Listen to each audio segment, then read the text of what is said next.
Hello guys, എൻ്റെ പേരാണ് ബ്രൂനോ. Guys, നിങ്ങൾ കരുതുന്നില്ലേ ഞാനെന്താ പാത്രത്തിൻ്റെ മണ്ടയ്ക്ക് കയറിയിരിക്കുന്നതെന്ന്? ആണ് ഗൈസ്, ഒരു ചേഞ്ചൊക്കെ ആഗ്രഹിക്കാത്തത്. അതുകൊണ്ട് കേട്ടോ ഗൈസ്, കുറേ നേരമായി ഇതുകൊണ്ട് ഇവളൊരു കയറും പിടിച്ചോണ്ടിരിക്കുന്നു. അടുത്ത് വന്നപ്പോഴല്ലേ മനസ്സിലായി ഇതെൻ്റെ കഴുത്തിലിടാനുള്ള ബെൽറ്റായിരുന്നു കേട്ടോ. എവിടെയോ എന്നെ നടത്തിക്കാൻ കൊണ്ടുപോകാൻ തോന്നുന്നു. ഇവള് കുറേ ശ്രമിച്ചു കേട്ടോ എൻ്റെ കഴുത്തിൽ ബെൽറ്റ് ഇടാൻ. പക്ഷെ ഞാൻ സമ്മതിച്ചൊന്നുമില്ല. ഞാൻ ആരാമോ, ഞാൻ സമ്മതിക്കാതിരുന്നു. ഏറ്റവും ലാസ്റ്റ് വല്യമ്മ ഒന്ന് പിടിച്ചപ്പോൾ ഞാൻ അങ്ങനെ സമ്മതിക്കാതിരിക്കുന്നത്. പിന്നെ അങ്ങ് നിന്നങ്ങ് കൊടുത്തു. പിന്നെ അവരെങ്ങനെയൊക്കെ ഇട്ട് കേട്ടോ. എന്നിട്ട് ഞാൻ സമ്മതിച്ചില്ലായിരുന്നു.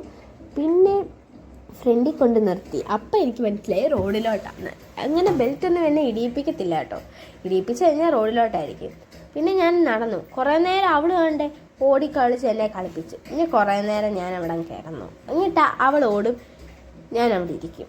ഞാൻ കരുതി എന്നാൽ കുറച്ച് നേരം അവിടെ തന്നെ അങ്ങ് ഓടട്ടെ. പിന്നെ ഞാൻ ശരിക്കും അവിടെ പുറകെ പോയി കേട്ടോ. അതുവഴി പോയപ്പോൾ എനിക്ക് തോന്നി അപ്പുറത്തെ വീട്ടിൽ കുറേ നാളായി. ഞാൻ വന്നപ്പോൾ മുതലേ ഒരു പെമ്പട്ടി കിടന്ന് കുരയ്ക്കുന്ന ഞാൻ കേട്ടായിരുന്നു. അവളുടെ വീട്ടിൽ കൊണ്ടുപോകണോ കുറച്ച് ഗ്ലാമറായിട്ടൊക്കെ പോകായിരുന്നു. ഒരു പൂവൊക്കെ പറിക്കായിരുന്നു. അങ്ങനെ ഇവിടെമാർ പറഞ്ഞിട്ടൊന്നും എന്നെ കൊണ്ടുപോകത്തില്ല. പിന്നെ ഞാനങ്ങ് പോയി. ഞാൻ ആ കാണാനുള്ള ആകാംക്ഷയെ ഓടിയതാണ് കേട്ടോ. നിങ്ങൾ വേറെ ഒന്നും വിചാരിക്കില്ല. പിന്നെ അവിടെമാർ റോഡിലോട്ട് കൊണ്ടുപോയി. അപ്പോൾ ഞാൻ കരുതി അയ്യോ എന്നെ അങ്ങോട്ടല്ലേ കൊണ്ടുവന്നതെന്ന്. ഞാൻ അങ്ങോട്ട് നോക്കിയപ്പോൾ എന്ത് രസമാണ് ഈ സ്ഥലമൊക്കെ കാണാൻ. പിന്നെ അവളുമാർ എന്നെ അങ്ങോട്ട് തന്നെ കൊണ്ടുപോയി കേട്ടോ. അവിടെ കൊണ്ടുപോയപ്പോഴോ ഗൈസ്, നമ്മൾ വിചാരിച്ച പോലൊന്നുമില്ല. അവിടെ ഇരിക്കുന്ന ആ പട്ടിക്ക് നല്ല പ്രായമുണ്ട്. എന്നെക്കാളും നല്ല വയസ്സിന് മൂത്തതാണ്. എൻ്റെ പ്രായം എങ്ങനെയായിരുന്നെങ്കിൽ ഒന്ന് നോക്കായിരുന്നു നമുക്ക്. പക്ഷേ ഇതെൻ്റെ പ്രായമല്ലല്ലോ, എന്ത് ചെയ്യാനാ ഗൈസ്. ഇനി നമുക്ക് അടുത്ത വീഡിയോ കാണാം കേട്ടോ. പിന്നെ ഈ വീഡിയോ കാണുന്നവർ ലൈക്ക് സബ്സ്ക്രൈബ് ചെയ്യണേ.